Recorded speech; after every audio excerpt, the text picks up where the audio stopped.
Bonsoir à tous, fans de la Juve et fans de football. On se retrouve après 2 semaines d'absence sur les réseaux.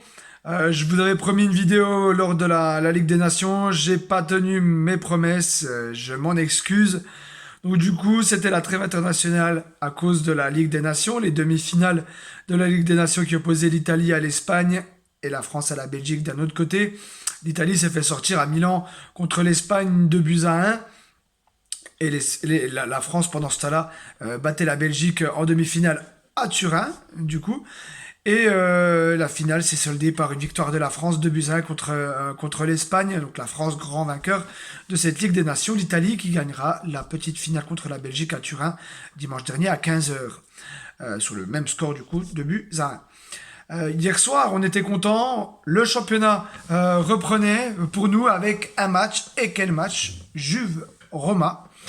À l'occasion, la Juve retrouvait ses internationaux sur un schéma en 4-4-2, du coup avec Szczęsny dans les buts, Bonucci, Chiellini dans l'axe, Danilo à droite, on retrouvait De Sciglio à gauche, la paire Bentancur-Locatelli dans l'axe au milieu de terrain, Cuadrado à droite, Bernardeschi à gauche et devant une autre paire, Chiesa, Moiskin, Chiesa au passage élu MVP, joueur du mois de septembre en Serie A.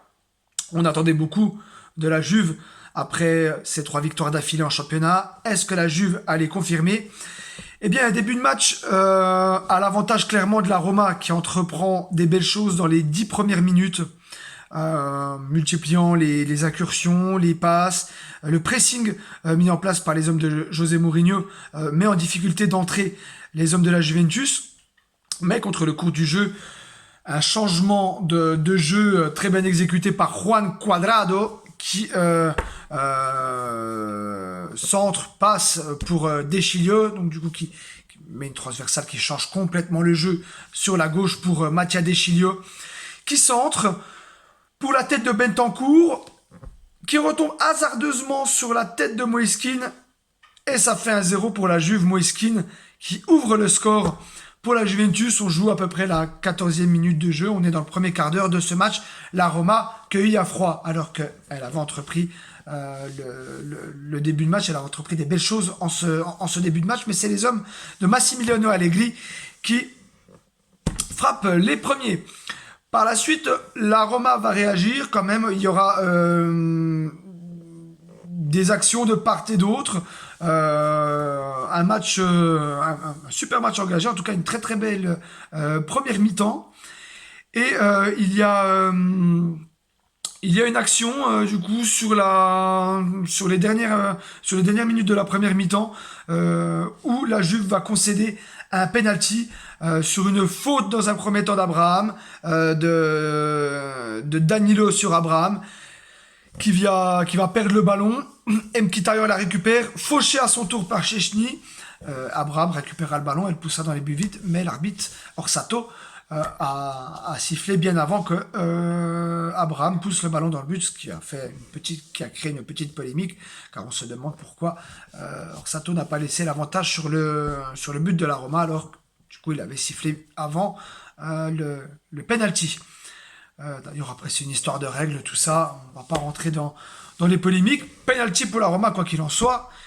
Et penalty arrêté par Szczęsny. Comme quoi, le destin peut être très bizarre, très surprenant. Il y a quelques temps de ça, Szczęsny était mis en doute par rapport à ses cagades sur les premières journées de championnat. On se demandait est-ce que Szczęsny avait encore sa place. Il faut dire que sur les derniers matchs, Szczęsny quand même retrouve un élan, retrouve un niveau qu'on avait l'habitude de le voir, redevient leader de sa défense, redevient leader de la Juventus et arrête parfaitement ce penalty de Verretou qui au passage a eu une discussion avec Abraham avant le penalty. Alors on se demande pourquoi Abraham est venu discuter avec Verretou avant ce tir au but alors que Verretou de base est le tireur attitré de la Roma. Peut-être des regrets du côté de Giallorossi par rapport à ce penalty manqué, ce qui fait un partout à la mi-temps. Deuxième mi-temps, on commence chapeau de roue, 48e minute, un nouveau centre de De Sciglio, très en forme, très en jambes De Sciglio dans ce match-là, un des meilleurs éléments du match, voire le meilleur de ce match, et un retourné acrobatique de Bernardeschi plutôt dans l'axe du but, repoussé par le gardien, et Moïse Kean qui va pas réussir à pousser le ballon dans les buts parce que je sais pas si vous voyez l'action, il y a un petit rebond, Rui Patricio sort bien sur Kean, et le ballon monte très très haut, et le ballon passe au-dessus du but. Ce qui empêche Moïse Kean d'inscrire son doublé. Mais quel geste de Bernardeschi, quelle action de la part de Mattia De Sciglio. Ça fait plaisir de voir un Mattia De Sciglio comme ça. Allegri dira à la fin du match, quand Mattia De Sciglio joue ce genre de match, il est difficile de trouver un remplaçant. Ce qui manque bien sûr à De Sciglio, ce qu'on lui souhaite bien sûr maintenant, c'est de la régularité, chose qu'il n'avait pas chose qu'il n'a pas eu lors des dernières saisons. Car quand De Sciglio est en pleine possession de ses moyens physiquement, ça peut être un très très grand latéral. Et on le sait, on l'avait vu à l'époque à Milan. Mais encore une fois, il n'est pas, il est pas laissé par ses blessures. Il est toujours embêté par un petit pépin physique, tout ça, ce qui met beaucoup en difficulté, lui d'abord et la Juventus avant tout. Il y aura quelques réponses de la part de Roma, quelques actions ici et là.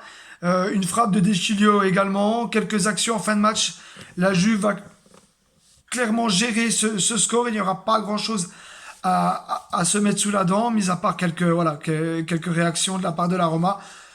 La Juve tiendra son score, 1-0. Bon, à part la première mi-temps, c'est vrai que ça a été un petit peu un match assez, entre guillemets, mis à part quelques occasions, c'est un petit peu fait chier.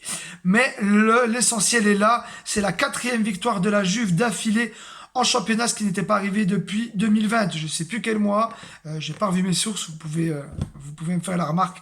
Depuis 2020 en tout cas, voilà, la Juve n'avait pas enchaîné 4 victoires d'affilée, ce qui fait plaisir. La Juve du coup redevient 7e au classement, à un point de la Roma, et tout le trio tête qui le compose, avec bien sûr Naples et Milan qui font la course en tête, mais ça on en reparlera peut-être par la suite, car le championnat est long.